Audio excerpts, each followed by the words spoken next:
আসসালামু আলাইকুম সুপ্রিয় সুধী। আমরা একটা চরম একটা সন্ধিক্ষণ পার করছি। জুলাই বিপ্লবে 1 বছর পূর্তি হয়ে গেল। সবচেয়ে বড় কথা, জুলাইয়ের ঘোষণাপত্র পাঠ করা হয়েছে বর্তমান অন্তর্বর্তীকালীন সরকার প্রধান ডক্টর মোহাম্মদ ইউনূস। তিনি জুলাইয়ের ঘোষণাপত্র পাঠ করেছেন। আমি জানি না এই ঘোষণাপত্রের ভিতরে আদৌ নতুন বাংলাদেশের কি আছে। থাকলেও কিছু থাকতে পারে, আমরা স্বল্প জ্ঞানী, সেটা আমি ঠিক বুঝতে পারছি না।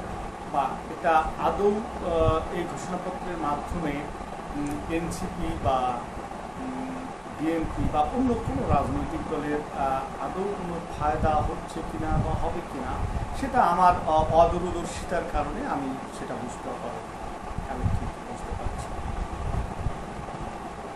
তবে আমি ইতিপূর্বে দৈনিক স্বদেশ বিচিত্রার সহ সম্পাদক হিসেবে একটি কলাম লিখেছিলাম, যেটা ছিল অতীত অভিজ্ঞতার আলোকে আমজনতার ভাবনা ও বর্তমান অন্তর্বর্তীকালীন সরকারের ভবিষ্যৎ। এই বিষয়ে আমি একটি নিবন্ধ লিখেছিলাম। নিবন্ধটি হয়তো আপনারা অনেকেই পড়ে থাকবেন। একাধিক জাতীয় পত্রিকায় এটা প্রকাশিত হয়েছিল। সেখানে একটি মূল কথা ছিল এমন যে অতীতে আমরা তত্ত্বাবধায়ক সরকার দেখেছি। সেই তত্ত্বাবধায়ক সরকার এর আমলে সাধারণ জনগণ যারা সাধারণ জনগণ, তারা অনেক ভালো ছিলাম। দুর্নীতি ছিল না, হত্যা, রাহাজানি, খুন গুম এই ধরনের অপকর্ম ছিল না। আমরা সাধারণ জনগণ যারা নির্বিঘ্নে রাত বিরাতে পথ চলতে কোনো সমস্যা ছিল না। সেই দিক বিবেচনায় তত্ত্বাবধায়ক সরকার অবধারিতভাবে সাধারণ জনগণের জন্য অবশ্যই একটি ভালো উদাহরণ ছিল। তারপরেও দেখা গেল যে কিছু অসাধু চক্র, যাদের রাজনৈতিক স্বার্থ হাসিলের উদ্দেশ্যে অথবা ব্যক্তি স্বার্থ হাসিলের উদ্দেশ্যে, তারা এই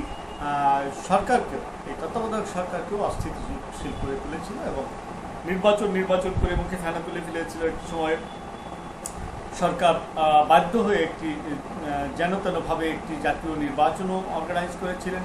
তারপরে যে সরকার এসেছিল সেই সরকারকেও আবার আরেকটি দল অবৈধ সরকার বা অবৈধ নির্বাচন সুষ্ঠু হয়নি, নির্বাচনে সূক্ষ্ম কারচুপি হয়েছে ইত্যাদি অভিযোগ তুলেছিল।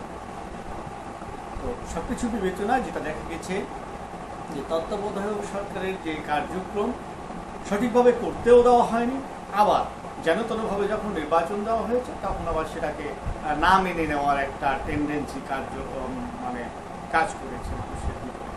সেই সব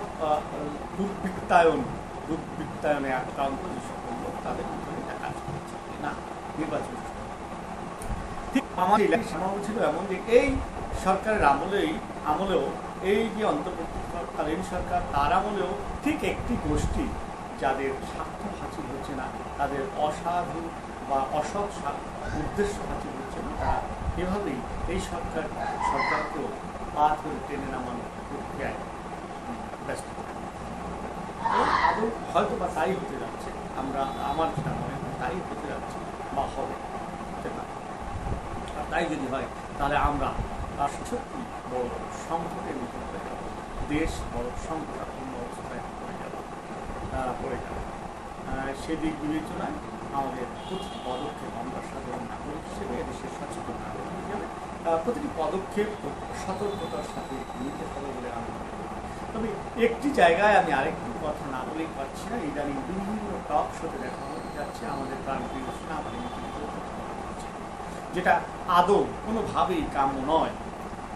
একটা টক শোতে তো আমি দেখলাম যে তাকে দেশপ্রেমিক সেনাবাহিনী বলে কটাক্ষ করা হচ্ছে। দেশপ্রেমিক সেনাবাহিনীকে কেন দেশপ্রেমিক সেনাবাহিনী বলা হয়, পুলিশকে কেন দেশপ্রেমিক পুলিশ বলা হয় না, নেভিকে কেন দেশপ্রেমিক নৌবাহিনী বলা হয় না, বিমান বাহিনী কিংবা গার্মেন্টস শ্রমিককে কেন দেশপ্রেমিক গার্মেন্টস শ্রমিক বলা হয় না, স্পেসিফিক সেনাবাহিনীকে কেন দেশপ্রেমিক সেনাবাহিনী বলা হয়, এটা নিয়ে কটাক্ষ করা হচ্ছে, রীতিমতো কটাক্ষ করা হচ্ছে।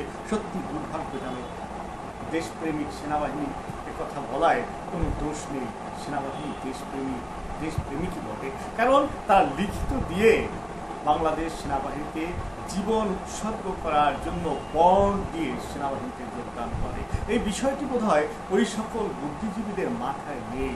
ওনারা হয়তো সেনাবাহিনী সম্পর্কে ওনাদের ধারণা খুবই নগণ্য, খুবই সামান্য। ছোট্ট একটু উদাহরণের কথা বলি, অন্ধকে হাতি দেখতে বললে হাতির লেজ ধরে সে শুধু হাতি রশ্মির মতো এটাই বলবে, কান ধরে অন্ধ বলবে হাতি কান কুলার মতো, দাঁত ধরে বলবে হাতি মূলার মতো, পা ধরে বলবে হাতি থামের মতো, শরীরে হাত দিয়ে বলবে হাতি তো ওয়ালের মতো, দেয়ালের মতো। আসলে হাতির প্রকৃত রূপ অন্ধ মানুষের পক্ষে বোঝা সম্ভব নয়। একজন যত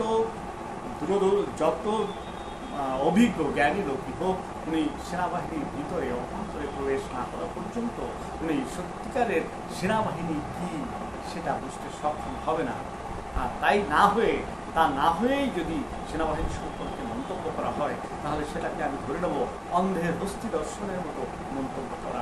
সুতরাং please I like to request আমাদের সেই সব জ্ঞানী গুণী লোকদেরকে, যারা আপনারা টক শোতে এসে বলেন সেনাবাহিনীকে কটাক্ষ করেন, সেনাবাহিনীকে ছোট করে দেখেন, সেনাবাহিনীর ভাবমূর্তি পূর্ণ করার চেষ্টা করেন এবং সেনাবাহিনীকে ছোট করে তার ভাবমূর্তি পূর্ণ করে দেশকে একটা অস্থিতিশীল রাষ্ট্রে পরিণত করতে চান, সমাজ ব্যবস্থাকে যারা ধ্বংস করে দিতে চান, যারা এদেশে ক্ষতি করতে চান, সেনাবাহিনীকে অবমূল্যায়ন করে ছোট করে তাদের প্রতি আমরা সবিনয়ে নিবেদন, অনুরোধ, প্লিজ আপনারা এ ধরনের কার্যক্রম থেকে বিরত থাকুন, এ ধরনের কাজ থেকে আপনারা বিরত থাকুন। ইনশাআল্লাহ আপনার আমার